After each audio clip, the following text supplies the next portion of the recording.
Season 10 of the AFLW has arrived. 18 teams start equal. Who will get it done in 2025? Will the Roos go back-to-back? Will the Lions come back for revenge? Will the Crows have a say on the big stage? Or will a new few teams have their moment to shine? Like the Saints, who haven't yet made finals before, but the recruitments of Baskaran, Clark and Barr will have something to say. Oh, and of course, the return of the team's best player and star midfielder in Georgia Patrikios. Remember the name, Georgia Patrikios. Will the Pies rise up after drafting the biggest name from the draft in the number one draft pick, the young superstar in Ash Centra? Melbourne, is it finally their year to go back to the top where they feel they belong? McNamara flying, Kate Hoare flying, Molly O'Hare arriving. Will the D's go flying in 2025? Or will the Dockers in their returning duo of Kiara Bowers and Ange Stannett have something to say? Is it Tiger time? Led by the best player in the competition in Mon Conti and the player with the booming left foot kick in Ali McKenzie, Ali Dalloway, skipper Katie Brennan. Is it finally Tiger time? Finally. Don't write off the Eagles. Got the best key defender in the game in Charlie Thomas and the most versatile player in the game and a young superstar in Ella Roberts. With booming young draftees like Lucia Painter, will the Eagles be painting their names as the Premier in 2025? Strap yourselves in. This season is going to be something special. I'm excited. Are you? Let's go!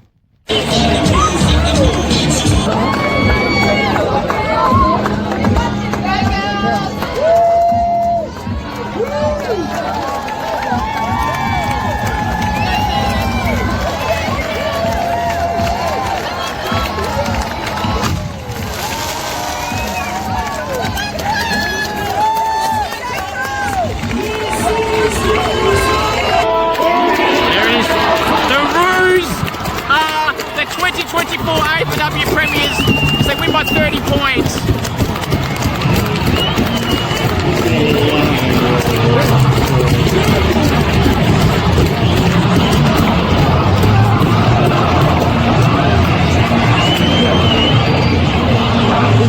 Last year, they had the heartbreak. This year, they get the retribution. The Roos have done it by 30 points. Last year, heartbreak, as I said, turned to retribution. Hello, everyone, and welcome to Season 3 of the SCOOPS AFLW Show. I'm your host, Scoops, the sole admin of SCOOPS, and what a year it is going to be in Season 10 of the AFLW season. Third season of this podcast, and I can't wait to show you all this podcast throughout the year. An extra round this year. We've got 12 rounds. We've got final series. The grand final will be at the home team's venue as announced throughout the last week. The practice matches are done and dusted. Some teams did well. Some teams did bad. Some teams didn't play their main players. Some teams are missing players.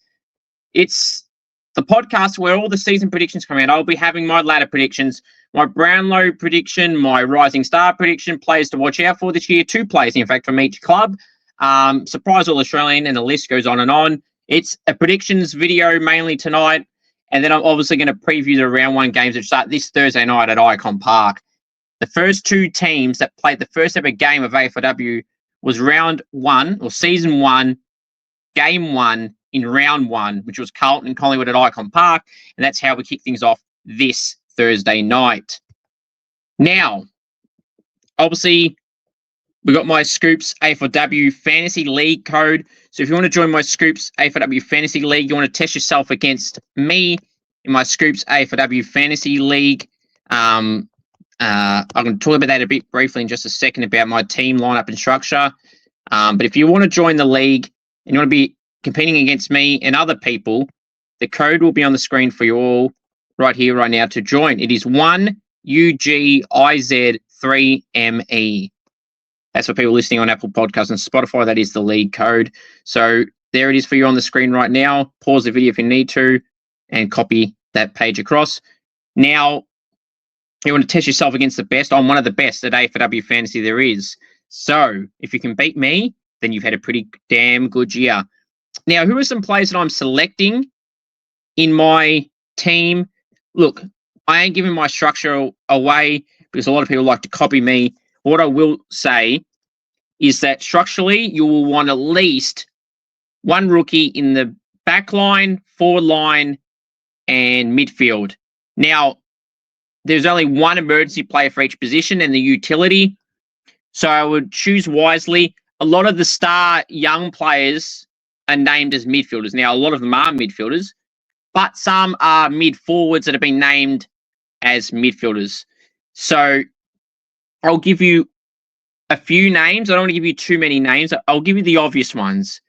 You need one of Ash Centra, Zippy Fish, and Molly O'Hare. That's all I'll say in the midfield.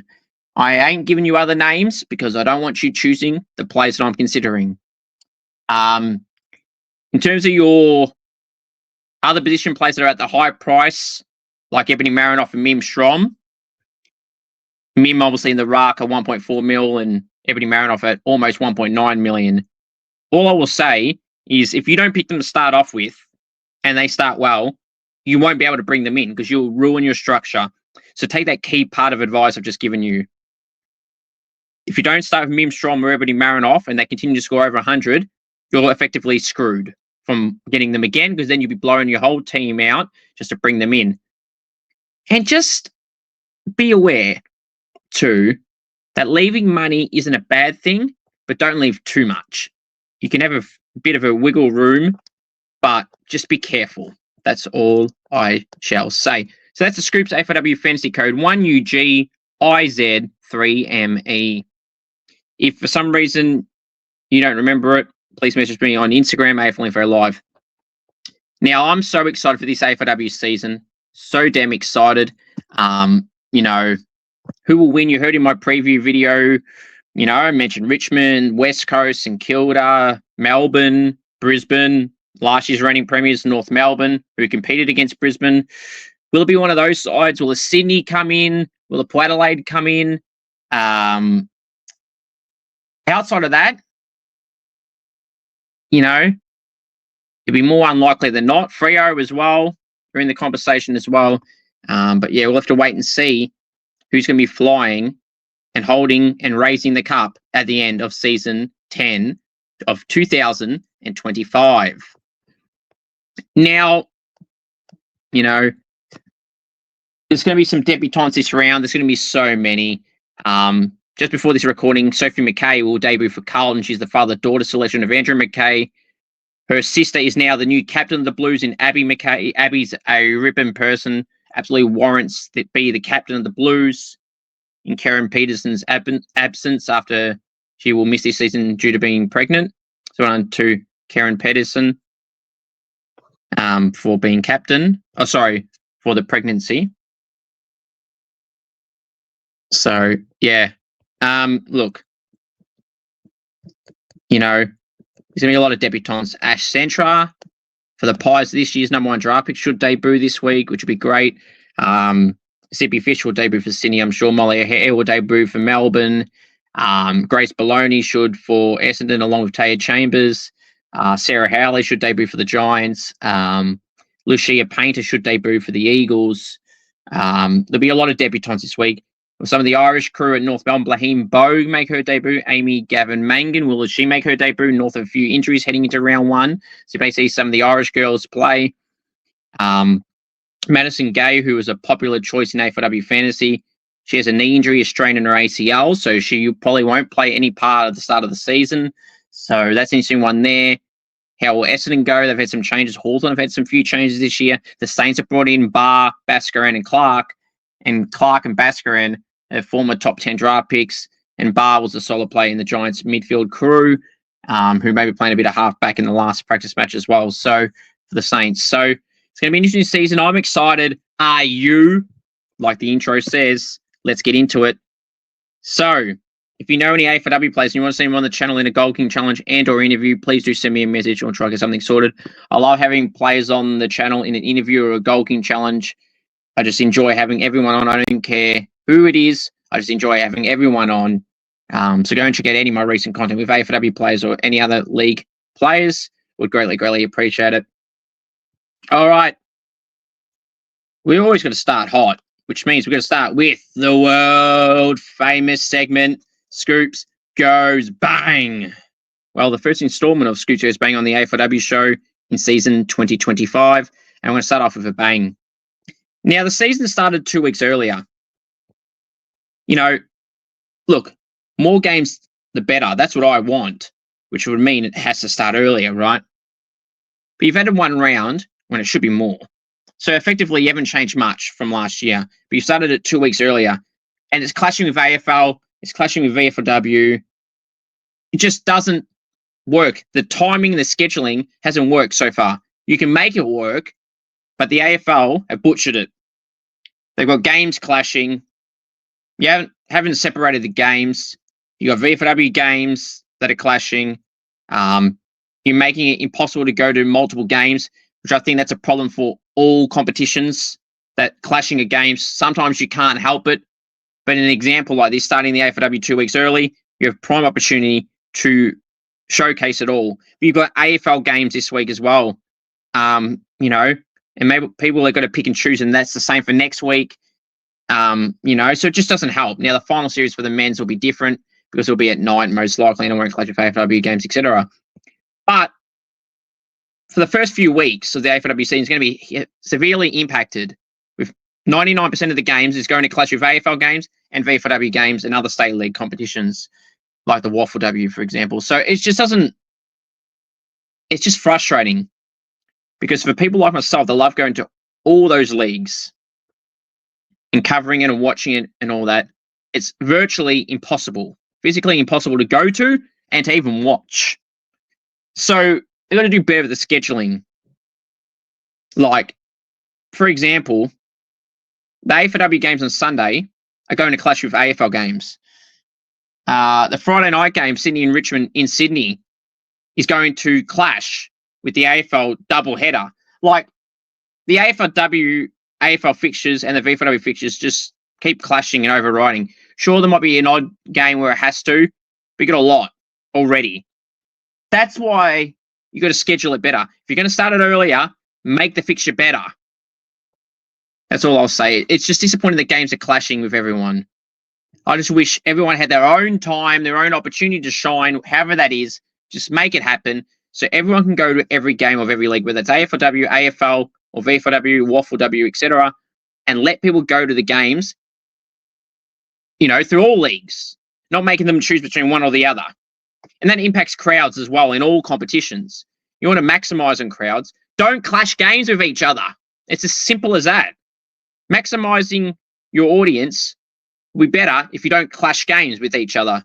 And especially games that start at the same time, like 105 and 105. Like come on, you got to fix this fixture. And if you're going to start it earlier, you got to fix it. So I want to go to all AFLW games that I can go to, and the other leagues as well. But you make it really hard when you clash everything. Please fix it. Have you all enjoyed that edition of the world famous segment, Scoops Goes Bang? Now, I am going to go through my season predictions. Now, I've got a lot of season predictions to go through. I've got my Brownlow medal, my Coleman, my Rising Star, best trade recruits, most improved player, I think will be for this year. Surprise All-Australian, my most improved team, teams to drop off. And obviously my premium wooden spoon will be shown through my ladder. As whoever I have on top, I think will win the premiership. Whoever I have on the bottom clearly will win the wooden spoon. And 2 players to watch out for your team. Every team, 2 players from each club. I wish some teams I could name a lot more than 2, but I've just stuck to 2. So it is what it is. So let's go through my season predictions. All right, so the first one. The most pristine award in footy is the Scoops medal. Now, the AFLW call theirs the MVP, most valuable player. But in saying that, that reminds me, actually, let's go back for just a second. So, who will be the 3rd ever winner of the Scoops AFLW medal? Now, just like every other year, My Scoops medal votes will be at the end of the home and away season, like I've just recently done for the VFLW, will do for the AFL. Same rules apply. No votes will be mentioned throughout the year. I'm going to do it at the end of the year after the home and away season to make it an exciting count. Hopefully, I can have players on like I have had in the past with BT, Brendan Tarrant from the Swans on the first ever installment of the Scoops medal when Jazz Garner won. Then last year, I had a four-way tie in Mon Conti, Jazz Garner again, Ash Riddell, and Ebony Marinoff. Who will win the third ever installment of the Scoops AFLW medal? Tune in after the home and away season. So no votes. We mentioned I will obviously keep doing Team of the Weeks, my AFLW fantasy score recaps and everything like that.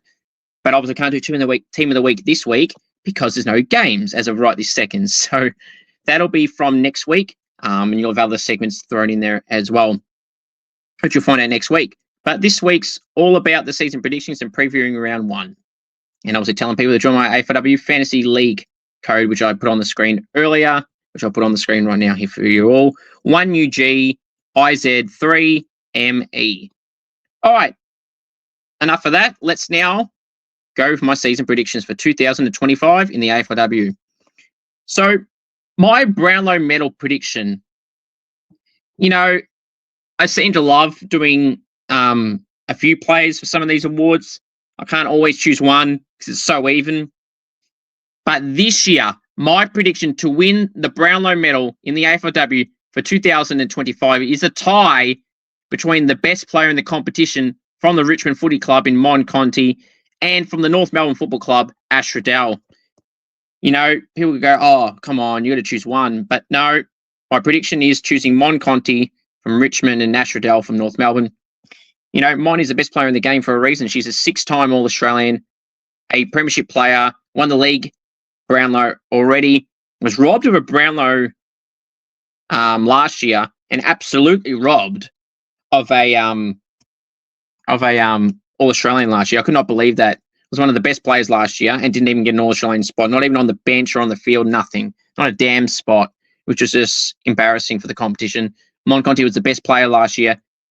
Case in point with my Scoops medal last year, she was part of a four-person winners, Mon, Ebony, Ash, and Jazz Garner.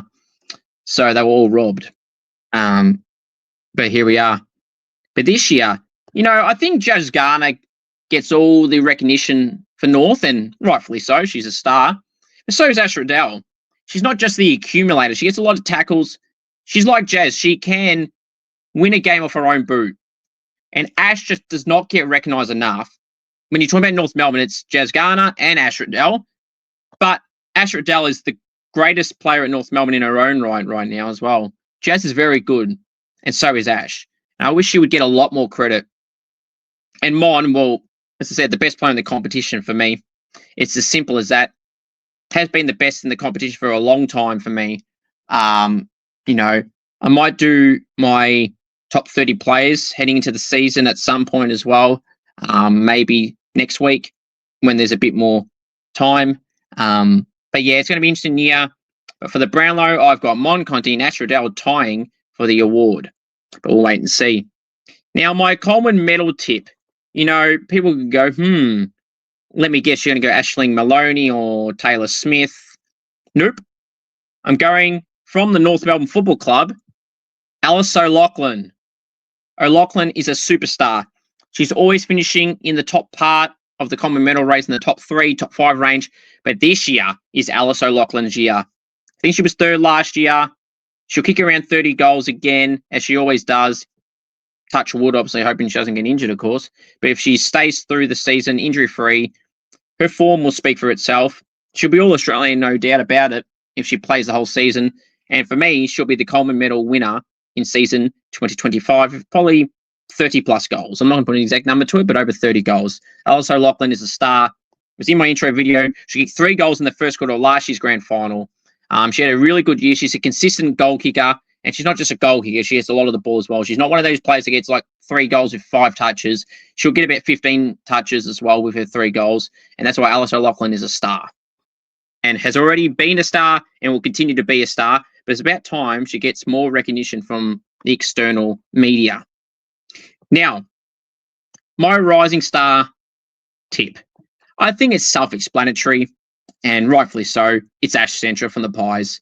This year's #1 draft pick, a superstar. Now, generally, #1 draft picks don't win. Generally, #1 draft picks don't win this award, but Ash Centra will win it for me. As long as she plays every game, she'll win it. I mean, there's other contenders who I think will be a bloody good chance, but they're starting the whole way back. Ash Centra is the greatest draft pick of the last decade in the AFLW from the pick one point of view. Now, Loz Young, who will miss the first 6 weeks of the season, was a pre-draft selection for Adelaide last year, and I said the same for her. Loz and Ash are very similar. They are both so dominant in their junior levels. When they were in under 16s, they were winning awards as an under 16s player at under 18s level. They were winning state championship awards, MVPs, Brownlow's best and fairest, club best and fairest, league best and fairest. Both those girls just really dominated in the SANFLW in Loz's case and in the Coach Talent League for Ash at Gippsland Power. They both were absolutely dominant, just superstar written all over them. Loz, when she comes back, I'm telling you right now, I want to mention her now, as she's not in one of the categories I mentioned for players to watch out for due to the injury. But mark my words, I said this last year, and I'm going to say this again. Loz Young will be a star of this competition. We talk about Mon Conti, we talk about Ella Roberts, we talk about Ash Riddell, Ebony Marinoff, Jazz Garner, Charlie Rowbottom, etc. Loz Young will be in the same category as all those girls I've just mentioned in a few years' time. If she can stay injury-free, she will be just like Mon and Ali Anderson as well, and Jazz Garner, Ash Riddell, all the names I just mentioned. Loz Young will be in that category, and so will Ash Centra. Ash Centra is a star. Like Loz was taking the piss at under 18s level, just absolutely dominating at Gippsland, getting games where she's getting 40 disposals, kicking 5 and 30s. It's just amazing. It's a whole credit to Ash, the work she's put in. She will be a star for the Pies. Mark my words. Ash Centra and Loz Young in the next few years will be at the same level, if not before then, as Mon and Jazz and Ash and Ebony as the best players, and Ella Roberts in the future of this competition, and Zali Goldsworthy as well. But Ash Centra will win this year's Rising Star in my predictions. But if I'm going to put a smoky, now bookmark this. If Ash wasn't to win it, now the next option people will say is Zippy Fish. But I'm going to put 3 names to you that will not shock me at all. 3 names in particular. Lucia Painter from the Eagles. Now, Lucia's going to get a lot of midfield time, especially if Ella Roberts plays more forward. They've got Belle Lewis, Ali Drennan in the midfield crew. But if Lucia Painter can get a lot of minutes in the midfield, and if the Eagles can go on the improve like I think they will, Lucia Painter is definitely a good shout, and she's a good midfielder. I'm from Victoria, and she'll be a good player for the Eagles, and loves it down in Perth. They posted online the other day at their season launch on their Insta story. Now, 2 other names to look out for as Smokies. Grace Bologna from the Bombers, playing a lot of midfield, can kick some goals as well. A goal-kicking mid, which are very valuable. She'll be one to watch out for sure. And Essendon, besides Bonnie Toogood and Maddie Prasparkas, their team isn't as strong, so Grace could stand out a lot more. And Lulu Field from Carlton, bookmark this. Lulu Field will have one of the best years for a draftee this year. So in other words, it's like a top 5 for me. Ash Centra, Zippy Fish, Lucia Painter, Grace Bologna, and Lulu Field. Now, Molly O'Hare could be in that conversation as well. I guess Sarah Howley as well could be in that conversation, but and it wouldn't shock me if they were, but they're the names that I think it's between, but I think Ash is the clear winner for me if she plays every game. Now, the best trade recruits. Now, I couldn't name one because there's 4 that just come to mind straight away. So, my 4 best trading recruits are the absolute shock of last year's trade period, Ailey Sheeran has joined the Roos from the Tigers. She was a star, All-Australian defender, played some midfield last year, and she could be playing halfback mainly for North this year with their stacked midfield, but she will absolutely be one. absolute superstar is Ailey Sheeran, two-time All-Australian. She's 31, 32. A superstar, good person, and she will absolutely dominate at North. She's coming back from an injury at the moment, played managed minutes in that Pracky match against Essendon, and they had a scratch match on the weekend against each other in the intra-club. I think she was fine out of that. I think North posted. So, yeah, should be a good recruit for sure, not only for North, but for the competition. Two of the Saints, Amber Clark and Charlotte Baskaran. Amber Clark and Charlotte are former top 10 draft picks. Amber got a lot of opportunity at Essendon, but I feel like she was played out of position. She was played mainly as a small forward, which is where she's really good at. But she has the ability to play midfield. And in the Pracky match against Geelong, she had a few good taps out of the midfield and handballs and kicks out of the middle, which just shows me that she'll be a good addition to the Saints side, playing a bit more midfield, as long with playing forward. And I think she'll do really well. Charlotte Baskaran, one that was absolutely a great pickup. And once the Saints picked her up, I couldn't believe it. I thought, yes. Hawthorn have made a big mistake. Hawthorn have made a massive mistake here. Not playing Charlotte Baskaran last year is going to bite them in the ass. It really will. It really will. Not playing Sophie Locke was the same thing, who should be on an AFLW list soon. Again, Sophie Locke. But not playing Charlotte Baskaran, they're going to make a big mistake here. And the Saints are going to have the rewards of having Charlotte dominate on the wing, when she played both practice matches on the wing and did pretty well. Fitting into, I think Charlotte will be a massive addition to the Saints wing and midfield crew. Can even play out forward if need be. She was put a lot as a small forward at Hawthorn, where she can play there, but her best position is in the midfield group and on the wing, and that's where the Saints are playing her through the two practice matches, and I'm sure she'll flourish playing there on the wing at the Saints, at Moorabbin and elsewhere, and she'll be a great pickup for the Saints. And one recruit who Sydney could not afford to lose, but they had no choice, as she wanted to go to Port Adelaide, and that was Ella Heads. Ella Heads is a good player. A very good defender. Played a bit of midfield and wing late in the year for Sydney when they couldn't make finals, and she did well there. Port Adelaide with that ability to mainly play down in the back line. I think that's where they need her most, but can play midfield if they need. There are a lot of midfielders.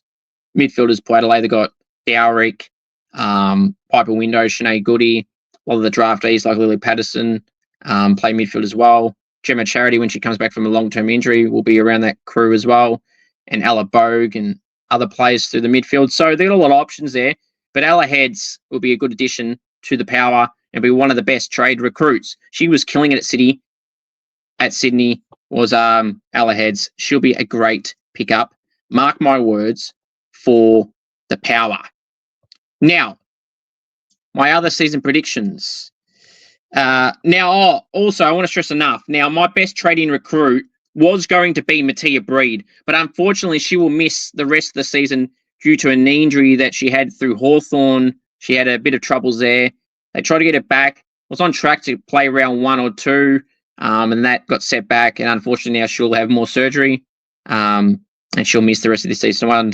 Not well done. We wish Mattia Breed all the best. I'm sure it's a shit time for her, but she's going to be a good player. Good person is Mattia Breed, and the Pies will miss her. But mark my words, this time next year, Mattia Breed will be the best trade recruit in 2026. I've been a big fan of Mattia Breed, and if you go back to when Collingwood signed her, I said she'd be the best trade-in recruit for this year. And I would have said her, along with these names that I've just mentioned, but have to be waiting to next year. But mark my words, in 2026, Mattia Breed will be a bona fide star at the Collingwood Football Club, and they were shown what a bad mistake Hawthorn made in letting her go as well. So, there you go. Right. Now, my most improved player. Now, this award was really hard to choose. Or was it? It wasn't. It's Eliza McNamara from the Demons. Now, Eliza McNamara is only about 22, plays on the wing, plays inside mid as well, but mainly on the wing. Just killed it. Her back after the year was phenomenal. She had around 30 disposals against the Saints and Moorabbin. I saw that game firsthand, like 8 tackles and like 10 clearances or something like that. And score of almost was through the roof as Melbourne had a close game then. Yeah, she was great in the back end of the year. That wasn't the only game. There was a game in Perth. I think she got 30 disposals as well against Freo. and a few other good games as well. Well, there was a lot of good games, but high number of games as well. And then in the VFLW this year, she had a 40 disposal game. She had another 30 disposal game or 28 or something like that. And just shown to me, and I saw the intra-club against Melbourne a while back, and she was killing it. Yes, against her own opponents, but the way she was playing, she stood out amongst everyone else. Kate Hall was really good as well in that intra-club. But Eliza McNamara stood out so much, and I'm like, okay, this is her year. This is Eliza McNamara's year, and she will be this year's most improved player, in my opinion. She's already a good player in my eyes, but will be even better and go from a good player to a great player. Eliza McNamara, most improved player in 2025. Now, my surprise All-Australian is not a surprise to me. What may come as a surprise to others is from the Eagles, Belle Lewis.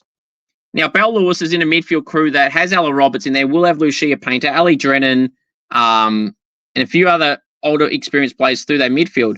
But Belle's only about 23. She'll be a good midfielder last year.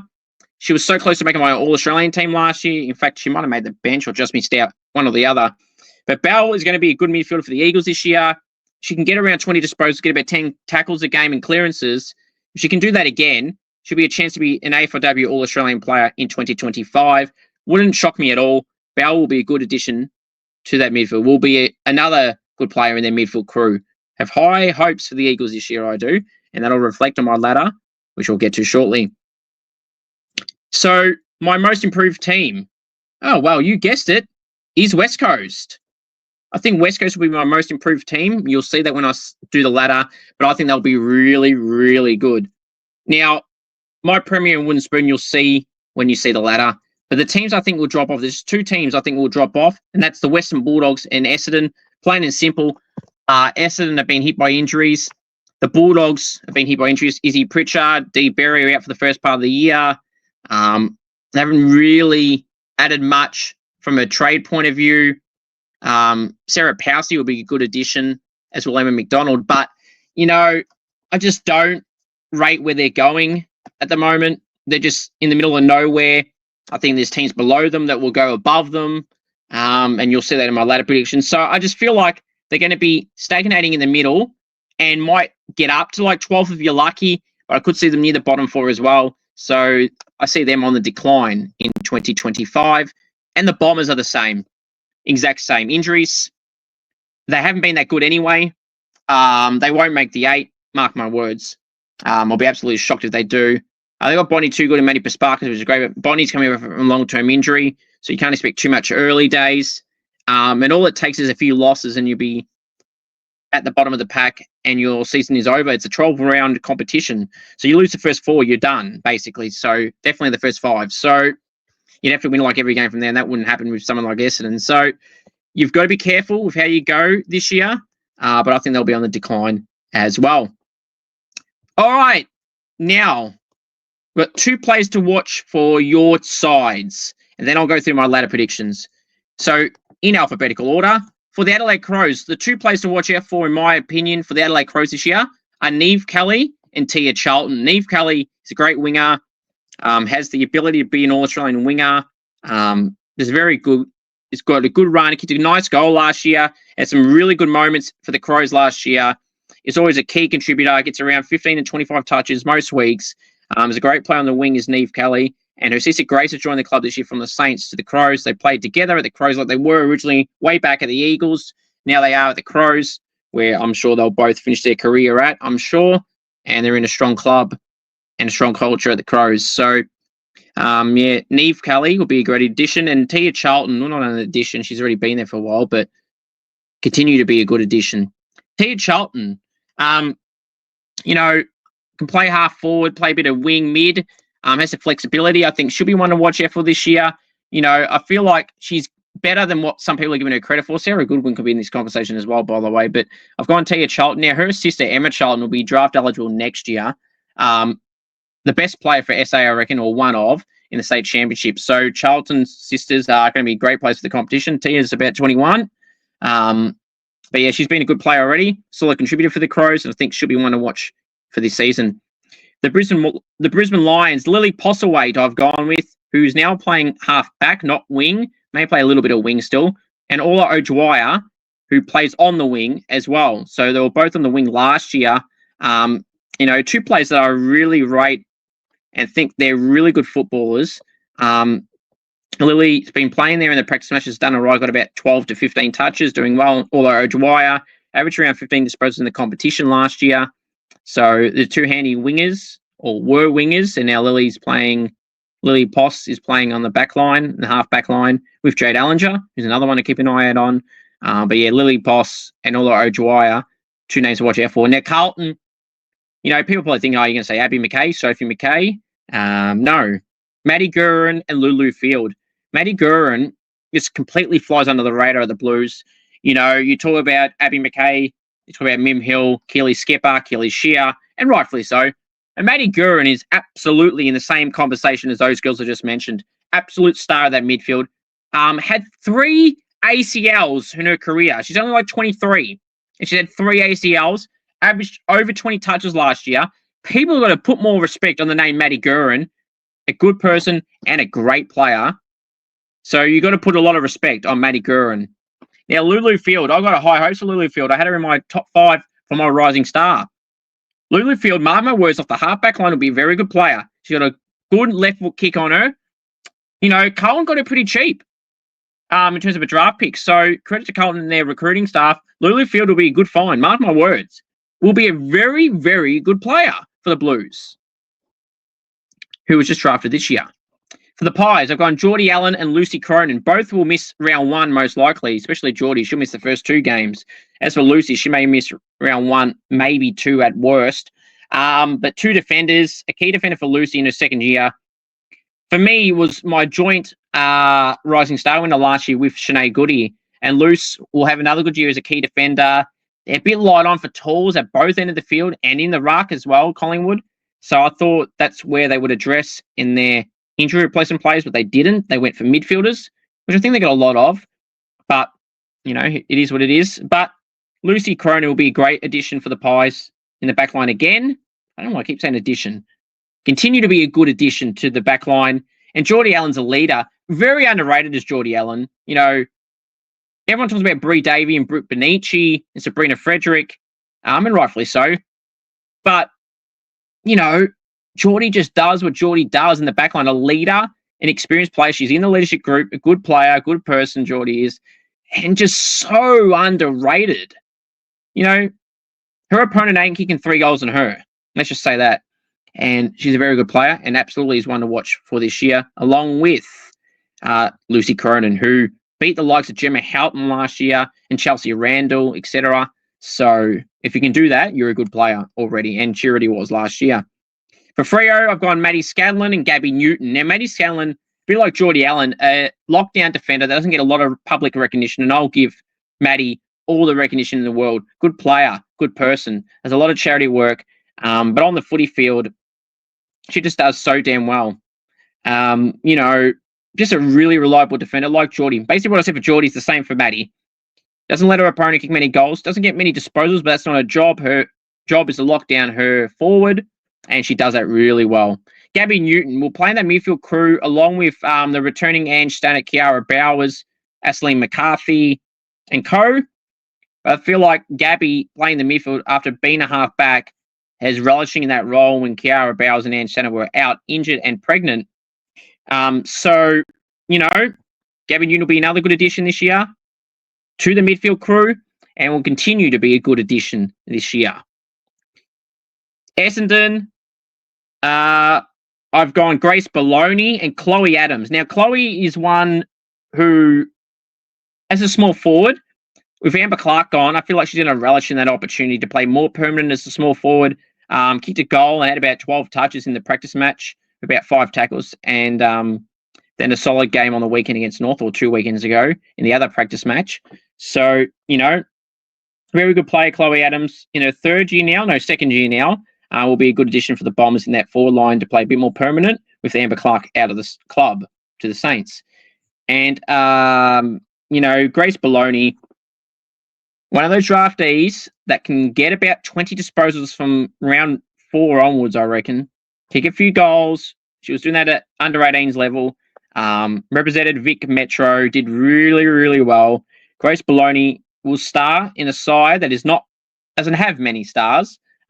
Grace will do really well along with Chloe, and there'll be key additions to the Bombers forward line and midfield. And Grace can play up forward and kick goals, as I said. So might be a dangerous forward duo, Chloe Adams and Grace Bologna, if Grace ain't playing midfield. For the Geelong Footy Club, I've gone Michaela Bowen and Julia Crockett-Grills. Now, Michaela Bowen, who had a good year last year, just got even better on the weekend in the practice matches against Gold Coast. She had like 20 touches. She did the same the other practice match Geelong had against the Saints. She probably had about 28 that game. She was best on ground for me in the match against the Saints, along with Becky Webster, Claudia Gunjaka as well, and Julia Crocker-Grills played a part in that game. But on the weekend, Julia Crocker-Grills was really good. And she had a really good year last year. People talking about Jack Perry, Amy McDonald, Georgie Prasparkas, and rightfully so. But Julia Crocker-Grills has got to be in that same conversation. You know, very close to it. And she's been very underrated, playing in the midfield, getting about 18 touches a game, picking up for a goal, picking up a goal here and there. You know, one to watch this year, Julia Crocker-Grills, and Bowie will continue to have another good year and should be getting more recognition from some other people. For Gold Coast, it's one of the co-captains in Lucy Single, who plays in the midfield, who do really well. Just an underrated player. You know, they've lost a lot of good players there. Skipper Tara Bahana's joined Carlton, so Lucy's taken that co-captaincy role with Neve McLaughlin, who I was very close to putting in this category as well. But I've gone Havana Harris, this year's top draft pick, the marquee draftee for the Suns, can play as a key forward, can play as a ruck, can play as a midfielder. If you want to compare her to a Luke Jackson type, can play midfield, Havana Harris, because she's at Gold Coast, won't get much talk about her. Now, granted, I didn't have her in my top 5, but if Gold Coast can be good, I feel like she could win the award. If they're going to be bad, like I think they will, I don't think she'll get as much recognition as she should, but she deserves it. She's going to be a star, Havana Harris. Mark my words. What Alice O'Loughlin and Kate Sheila are doing now, Havana Harris will be doing that in a few years' time. Mark my words. Bookmark that. She dominated in the quaffle level for Queensland in the state champs. Great player. Absolute great player, Havana Harris. Lucy Single in the midfield. Good player in her own right. Very underrated is Lucy Single. So one to watch this year as well. For the Giants, I've gone good mates Maddie Brasendale and Zali Goldsworthy. Now, Zali Goldsworthy has always been a star and always will be a star, but I feel like she's not getting as much appreciation I feel she should. A Rising Star winner and still not getting much public recognition and appreciation. So I'm going to give it again. Zali can play midfield, can play forward, can play absolutely anywhere, and she can win a game off her own damn boot, Zali. An absolute star. Was the best young player in that year when she won the Rising Star, and still is a superstar. She's in the same conversations already as Ella Roberts, Mon Conti, Ash Riddell, Jazz Garner, Ebony Marinoff, Ellie Anderson and co. Absolute superstar, Zali Goldsworthy. Now, Maddie Brasendale can be a really, really good footballer for the Giants. Play a bit more midfield, was having a breakout year last year. I feel I can go up another level even more to be an even better player than she already was last year.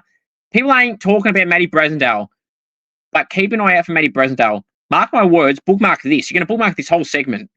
Maddie Brasendale will be a good player for the Giants and will get about 15 to 20 touches this year and be a key addition to their midfield crew, which they're light on for, but Maddie will be a really good addition there with Zali. For the Hawks, it's two former Demons who joined Hawthorn last year. It's Casey Sheriff. The Sheriff is in town, and Eliza West. It wasn't South. It wasn't East, it wasn't North, it was West. And Eliza West headed off to Melbourne, from Melbourne to Hawthorn, just like Casey did last year. And they both were really good last year. Eliza West, you know, a very similar player to Maddie Gurin, just absolutely dominated last year, was not getting talked about at all. Was one of Hawthorn's best players. Jez Fleming, I also wanted to put in this category, but I can't name 3. But yeah, Eliza West, superstar, midfielder, just an accumulator, a tackling machine, a clearance machine, does not get talked about as much as she should.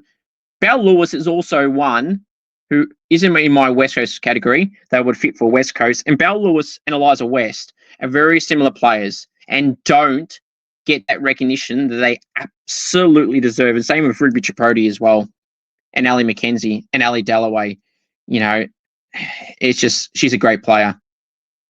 Is Eliza West and Casey Sheriff. The Sheriff can play on the wing. Had a good season last year when she wasn't injured. Eliza West, as I mentioned, her numbers over 20 touches, probably over 8 clearances and tackles. Superstar. Westy, and the Sheriff are in town. If the Hawks are to do any damage, they're going to be a key part of it, those two, along with Jez Fleming. For Melbourne, it's Eliza McNamara. I already detailed before. This is her year. This is Eliza McNamara's year. Mark my words. You can bookmark this. You can reflect on this in 6 months' time, or not in 6 months' time, in 4 months' time, and you say, damn, Scoops, you were absolutely right. Eliza McNamara's a star, and is going to be a future superstar, if she's not already, which she is in my eyes. But again, people need to give her more appreciation. And Molly O'Hare is the other one. You know, can play wing, can play halfback, took some kick-outs in Melbourne's intra club when I was there a month ago. Played wing as well, played most of that practice match, played on the weekend as well. Apparently did really well. So, you know, be a great player. Molly O'Hare from WA. Absolute star. North Melbourne, Alice O'Loughlin. Already sung the process of Alice O'Loughlin before. A goal kicker, only like 22, and she's the best forward in the competition right now. Mark my words. No ifs, ands, or buts. Absolute superstar is Alice O'Loughlin. One to watch this year for sure. And Ruby Tripodi. I've sung the process of Ruby Tripodi last year in this similar category and just throughout the season. You know, if their midfield didn't have Ash Riddell and Jazz Garner and Mia King and Amy Smith and co, you know, she'll be getting a lot more recognition. You know, Mia King's another one I could have put in this category, but in particular, Ruby Tripodi stood out last year, breakout year as well, along with Mia King and Amy Smith, who I also wanted to put in this category, but haven't. You know, just so damn good, Ruby. In and under, tackling machine, contested player like Eliza West and co that I just mentioned before. Ruby Tripodi is a star already.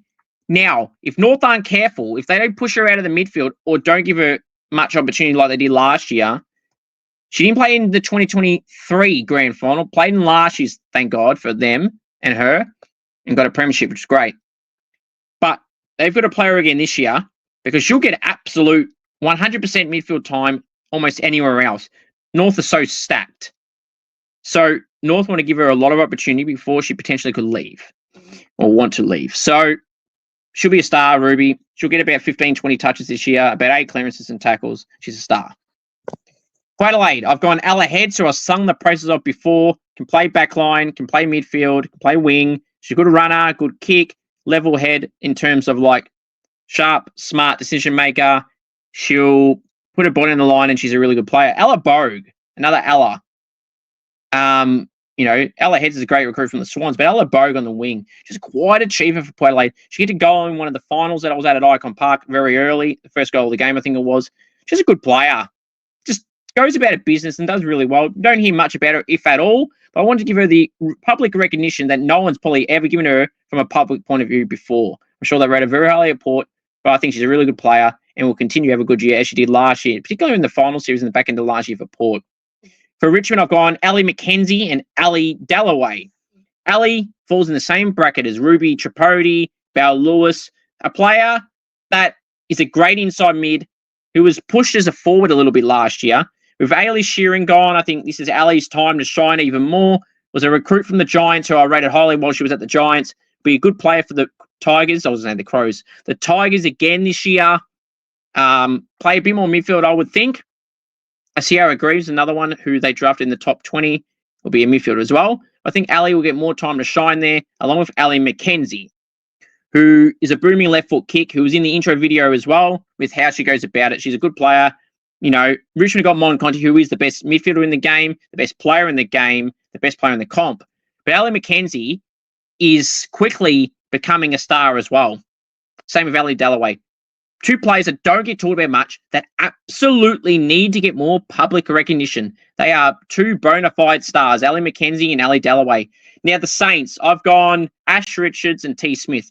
I was thinking of Charlotte Baskerand and Amber Clark, but I've talked about them already. So I wanted to mention Ash Richards and T. Smith. T. Smith, who I've had on the channel before, yonks ago, a few years ago, just a great in and under mid. Just gets so many tackles. You know, Patrikios coming back, with Jamie Lambert in the midfield, and now Charlotte Baskerand will play there. Barr will play there. Patrikios back from the injury.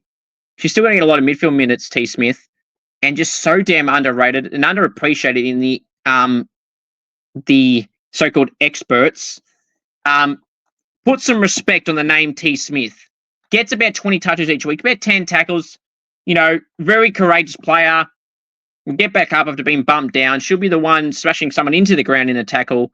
Get rewarded. She's a good player, T. Smith. Now, Ash Richards, a great forward. Kick that goal of the year contender that I put in my intro at the very start in the practice match that I filmed on the weekend or a few weekends ago. Ash Richards, not because of that. She just shown how damn good she is by getting that. But she's already been a good player at the Saints last year. Xenos and other players have played that position in the past, but Ash Richards has surpassed everyone in that position at the Saints. She is the best small forward at the Saints, and she could be in the top 5 in the competition. That's how damn good Ash Richards is. That's how highly I rate Ash Richards. She gets about 15 touches. She can push through the midfield as well, but the Saints have got a lot of options there, so I think she'll stick more forward this year than she has in the past. Probably 95% forward still, but had a little bit of mid. I don't know if she'll get that this year with those returning players and key additions to the side, but as a forward, Rich shows a star. She'll get you 15 touches, a couple of goals a game, 5 tackles a game. Good player, very underrated. T. Smith, as I said, 20 and 10 tackles. She'll be a good player as well. For the Swans, I've gone 2 players who I rate very highly and always have. Montana Ham, a former top 10 pick, a superstar, can play key forward, can play as a midfielder. Did that in the V4W last year. I've seen the progression of Montana Ham. When she's injury-free, she kicked 4 or 5 goals in a practice match in the V4W last year. Not on a practice match for the AFLW girls. But in the V4W season last year, Montana Ham kicked 4 or 5 goals in back-to-back games, and one I saw firsthand against the Bulldogs, and she was so damn good. Can play midfield. She's had good practice matches, playing a bit more mid. So Montana Ham's a star, and with some players going out of the Swans and some players being injured, she'll relish in that role in the midfield forward. She reminds me of Zali Goldsworthy that can play mid-forward, and that's how talented she is. Hence why she was the former number 1 pick not that long ago. Sophia Hurley can play wing, can play up forward, but in particular on the wing and inside mid a little bit. She plays a bit like Georgia Patrikios, can play as a winger in the midfield as well. She played more permanent mid, inside mid, like outside mid, but in the midfield crew, not so much on the wing. And she just got like 25 touches a lot of the games last year, like 8 tackles, 7 clearances. She was killing it. A meters gained player. She can run all day. A very underrated player, Sophia Hurley, and one to watch this year because I can't wait to see how damn good she goes, and she'll probably be All-Australian for me this year. A lot of these names that I'm mentioning could be in All-Australian, if not all of them. Well, the majority of them anyway. Can't have them all because that's 2 times 18 is 36, and you can only have 23 in a team. So obviously they all can't make it, but a lot of the names will be these players and the top names in the comp. Mark my words, you can bookmark that. For the Eagles, I've gone Ella Roberts. A great player, Ella Roberts. Can play mid, can play forward, can play wing, can play pinch hit ruck, can play down the back line, can be an intercept defender. Ella Roberts can do it all. Like I said in that intro video, she's the most versatile player in the competition. Can play every position, ruck included. That's how damn good and talented Ella Roberts is. People do not understand. If Ella Roberts was at a Collingwood or Essendon or Richmond or Port Adelaide, well, not Port Adelaide, all the Victorian clubs, she'd be talked about as the best player in the game. And for me, she'd be in the top 5 to 10, top 10 at worst. That's how damn good Ella Roberts is. For people 21 years and under, she would probably have to be in the top 3 right now, along with Ash Santra and Loz Young. They'd be the 3 for me. Oh, and Zali Goldsworthy. So that's 4, just off the top of my head. In the top 4 of the best young players. Young players 22 and under. So damn talented. So damn talented.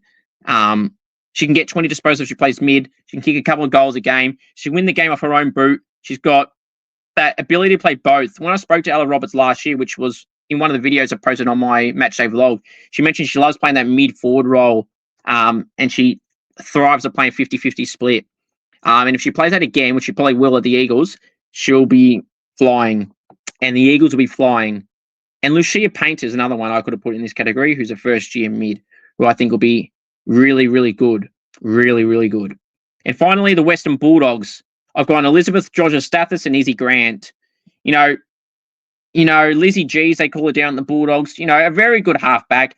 Can get about 18 to 25 touches a game, about 5 marks a game, intercept disposals, possession, sorry. She's a good player, Lizzie G. Just goes about her business, does really well. Another one in the backline crew at the Bulldogs is Izzy Grant. Intercept defender, tall defender. Izzy's a wonderful person and a wonderful player. Doesn't really get talked about even at the Bulldogs, which is a shame because she's a really good player, Izzy Grant. A father-daughter selection all the way back.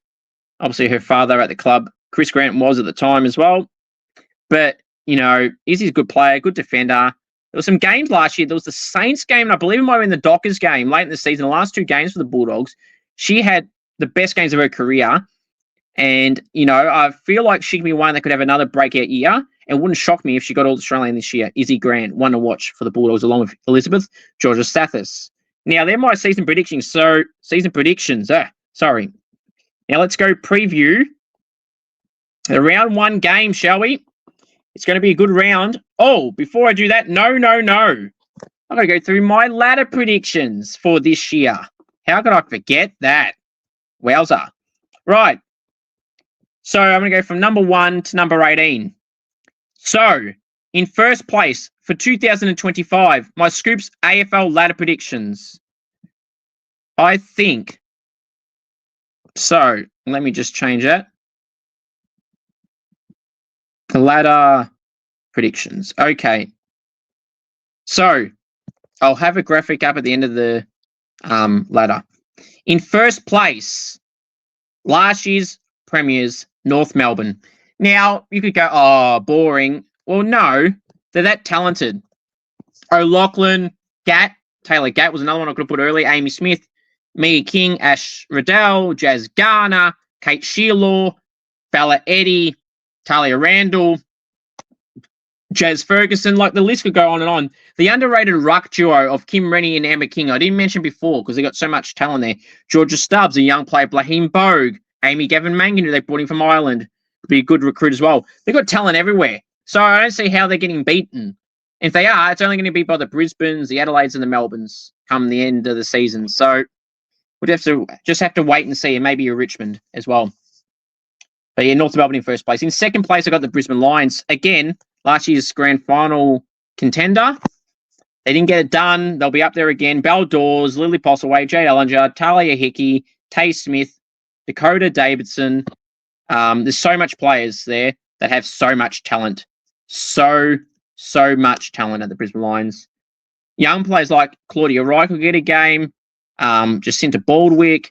There's some young players waiting in the wings for some opportunity.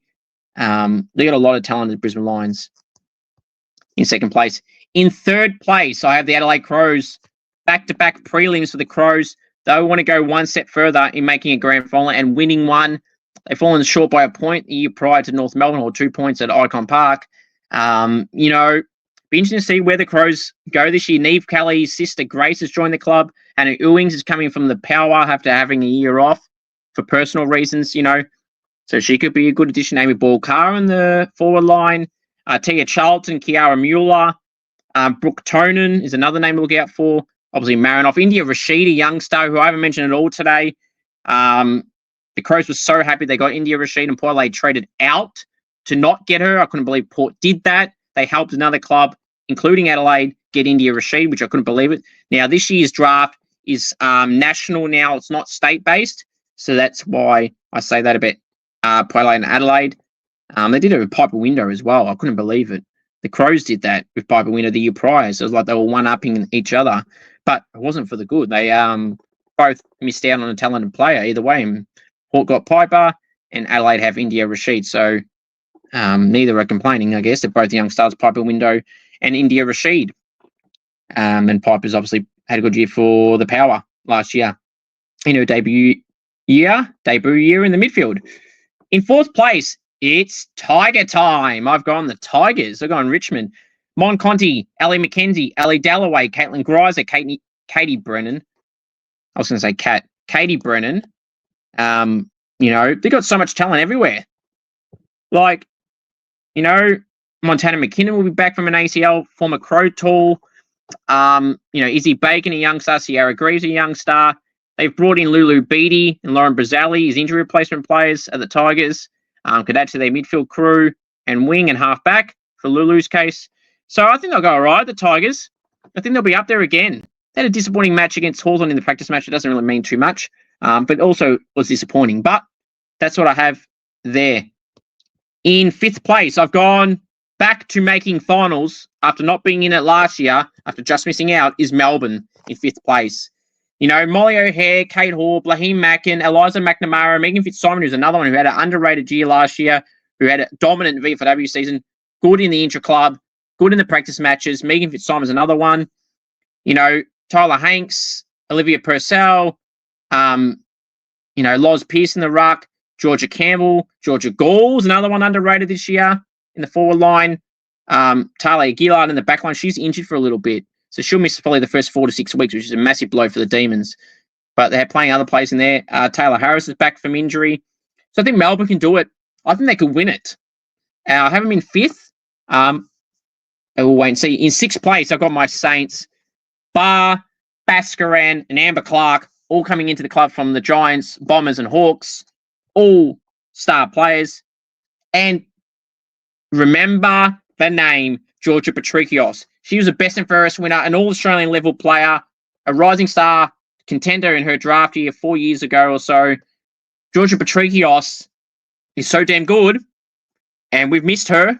Out last year with a foot injury in the practice match against West Coast. I watched that in the car. I was not happy that she was injured. So happy to see Georgia back. You know, Georgia Patrikios, Amber Clark, Charlotte Baskaran, and Barr from Giants coming into the club. Sky's the limit. The Saints could finally break a finals drought. They haven't made the finals ever in the AFLW for the first 5 years I think we've been in the competition. But this year is the Saints year to make the inaugural AFLW finals series. And hopefully we can progress to late in the piece. Saints in 6. Now, my most improved, the Eagles in 7th place. High hopes for the Eagles. Absolute high hopes for the Eagles. Charlie Thomas, Ella Roberts, Belle Lewis, Lucia Painter, Kelly Gibson. You know, if they can sort out their forward line, they're going to be so dangerous. Annabelle Johnson's come out from an injury. They've got Roxy Rue as well in the forward line. You know, if they can sort out that forward line, they can be good. Jess Ranger's had a good preseason, played in the back line, might play more midfield as well. Courtney Rowley. Like, the Eagles have the team. They've got Daisy Pearce as their coach as well, which is just a great boost for them, who they had last year. You know, this team, if they just put it all together, Courtney Lindgren was a good replacement player from East Perth in the Waffle W. She kicked a goal or two in the practice match against the Bulldogs and in the practice match before that against Freo. So she could be a good key forward addition. Loz Wakeford, play ruck and play up forward. You know, they got the group. If they can sort that forward line, oh, how are they going to be dangerous? Ali Drennan in their midfield. Emma Swanson as well. Dana Hook is back from pregnancy the year prior. Like, the Eagles have got the experience of coming back. If they can stay injury-free, the Eagles could be painting their name, as I said in the intro, as a genuine contender for this year. Now, there's a lot of good teams around them, above them, and just below them, but I've got high hopes for the Eagles. I hope they make finals. I think they will. I think they'll do what Sydney and Gold Coast did in their debut seasons and just shoot up the ladder. I think that's what they'll do. And speaking of their arch rivals in the Dockers, in 8th place, the Dockers. You know, Gabby Newton, Ange Stannett, Kiara Bowers in that midfield, Asleen McCarthy, who had an insane season last year. The match winner against Melbourne at Freo Oval at South Freo's ground. When I was actually in Perth, that actually happened. But yeah, that's a story for another day. But it was just so damn good. Their team, their midfield. You know, Bella Smith's come into their side in the forward line. You know, Maddie Scallon, Emma O'Driscoll in the back line. Sarah Verrier, Jess Lowe in the side. Like, they've got a good team, the Dockers as well. It'll be the AFLW teams in Perth could be flying to the top part of the ladder this year and for finals as well. In 9th place, I really struggled to put them in. I wanted to put them in. I couldn't put them in over West Coast or Freo or Saints. But it's the Swans in 9th. They can make finals. And, you know, to be honest, I think they will. But I just didn't put them in. So the Swans in 9th. You know, Brenna Tarrant in the back line. Alice Mitchell's good additions there. Sippy Fish on the wing and midfield and half-back. Darcy Maloney, another one I could put in the other category before. Montana Ham, Sophia Hurley, Laura Garner, Ali Morford back from injury. So they could make the 8, the Swans, and I think they could. But I got them in 9th. I think there's 9 genuine contenders this year. That's how good it is. Like, you know, North Brisbane, Adelaide, and to a lesser extent Richmond and Melbourne are in that bracket. Then it's the rest. But from St Kilda down to my next club in 10th, I think any of those teams can win the premiership. In 10th place, it's Port Adelaide. You know, you know, they're an exciting side.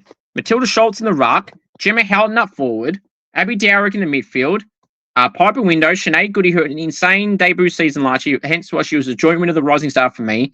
The back line, you got Ella Bogue, Borg, Emily Borg as well. Ella Hetz come to the side.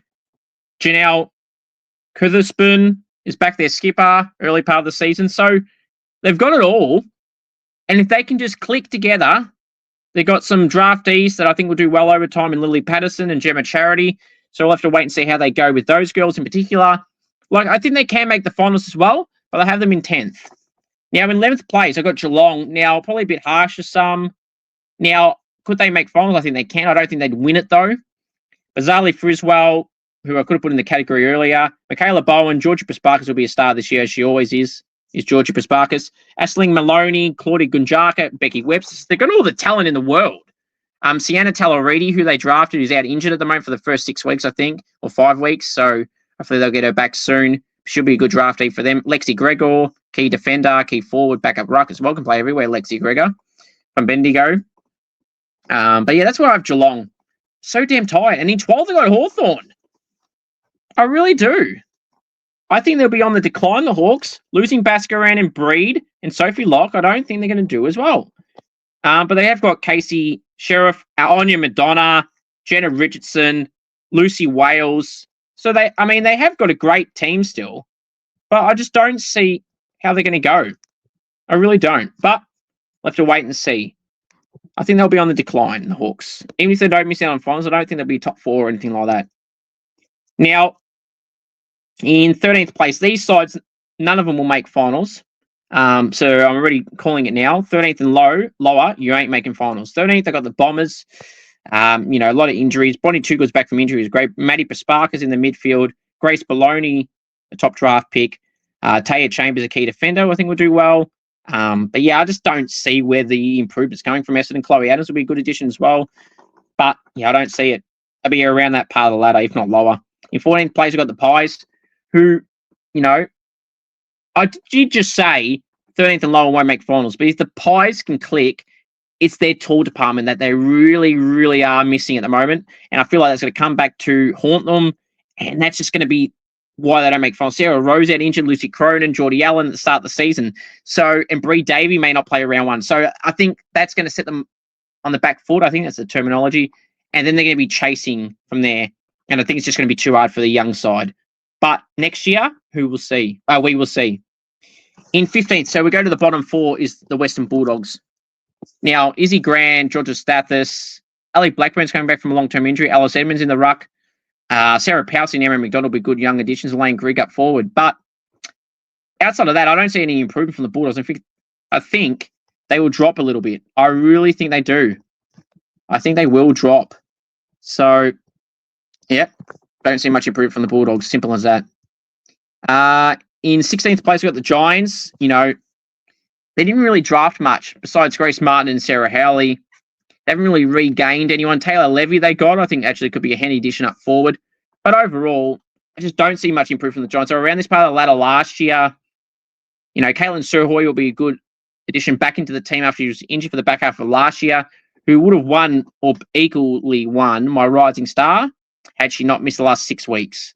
So it would be a good addition. Sarah Howley, young player from the Geelong Falcons in the midfield. But yeah, they're just going to be around the same part of the ladder, the Giants. Carlton in 17th, they'll be no good this year. But Sophie McKay and Lulu Field will be good additions for them. Tara Bahana, the former Sun skipper. But they're just lacking experience in either end of the field. The midfield, they're good. But everywhere else is a struggle. So I don't see any major improvement from Carlton. They may have margins, may not be as big. There may be some big margins. So I have them in second last. And last will be the injury-riddled Gold Coast Suns in 18th place. Lily Mithens coming to the side is great. Havana Harris, Mia Salisbury, Niali Milne. But yeah, Lucy Single, co-captain with Neen McLaughlin, who I think will have a good year. Darcy Davies in the ruck if she plays forward or ruck. Time will tell.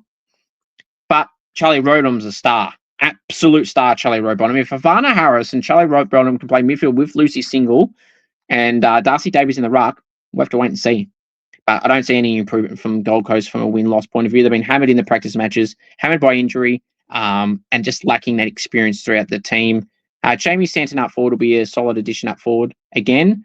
But, yeah, we'll have to wait and see. So this is my graphic for my ladder predictions. So to repeat, in first place, North Melbourne, second, Brisbane, third, Adelaide, fourth, Richmond, fifth, Melbourne, sixth, St Kilda, seventh, West Coast, eighth, Freo, ninth, Sydney, 10th, Port Adelaide, 11th, Geelong, 12th, Hawthorn, 13th, Essendon, 14th, the Pies, 15th, the Bulldogs, 16th, the Giants, 17th, the Blues, I was going to say Crows, no way, 17th, the Blues, and 18th, in last place, the Wooden Spooners, Gold Coast, and my premiers will be North Melbourne. So, there you have it. So now let's preview round one to wrap up the first episode of the Scoops AFLW show. Hope you're all enjoying it. Please subscribe if you haven't already, and follow the Instagram page, AFL Info Live. If you haven't already, I'll put it on the screen for you here. Alright, here, so please and thank you. Would greatly appreciate it. Now let's preview the round one games. And it starts Thursday night at Icon Park, 7:15 p.m. Victorian time. It's the Blues and the Pies. I'll be tipping the Pies in this one by 5 points. But if Carlton can play how they did in the practice match against Richmond, they could give it a good shout. But I'll go the Pies by 5 points. Also Thursday night at Sullivan Logistics Stadium in Perth, at 9:15 Victorian time, it's West Coast hosting the Suns. I'll be tipping the Eagles in this one by 28 points, so we have a good start of the season like they did last year when they beat Richmond in round one in Perth. Friday night, 6:15 p.m. at North Sydney Oval in Sydney, Swans and Richmond. I'll be tipping the Tigers in this one by 5 points. This could go any which way though. Saturday, 3:35 p.m. at GMHBA Stadium, it's Geelong hosting North. North Melbourne win by 30 points. Saturday, 5:35 p.m. at Manuka Oval in Canberra, it's the Giants hosting the Bombers. I'll be tipping the Bombers in this one by 5 points. Winton Oval, Saturday night, Western Bulldogs and Melbourne, 7:35 p.m. Victorian time. I'll be tipping the Demons in this one by 40 points, and they'll be starting with a good win. Actually, no, 25 because we've got some injuries, but they'll still win. Sunday, 12:40 p.m. at Brighton Homes Arena in Queensland. It's Brisbane hosting Hawthorn, 12:40 Vic time. I'll be tipping Brisbane in this one by 15 points. 2:10 at Moorabbin at RSCA Park. It's my Saints hosting the Crows, 2:10 Vic time. Unfortunately, the Crows will win by 5 points. But at home, first game of the year, you never know. The Crows are a good side this year, but I'll go the Crows by 5 points. But I hope the Saints can win. And the final game of round one of the AFLW season for 2025 of season 10, 4:10 p.m. my time in Victoria. But this is at Alberton Oval in Adelaide. It's Port Adelaide hosting the Dockers. Ooh, good game to end the round. Good game to end the round. I'll be tipping. I'll go Freo in this one by 1 point. My final thoughts are simply this. You want me on Cameo, head to cameo.com/Cooper G. You want me to roast a friend, wish someone happy birthday, anything at all, cameo.com/Cooper G. And if you know any AFLW players and you want to see them on the channel in a Golden Challenge and or interview, please do send me a message and try and get something sorted. Or if you're a player watching this, please send me a message on Instagram. I'll put it on the screen for you all again. AFL Info Live. Pause the video now if you want to save that username.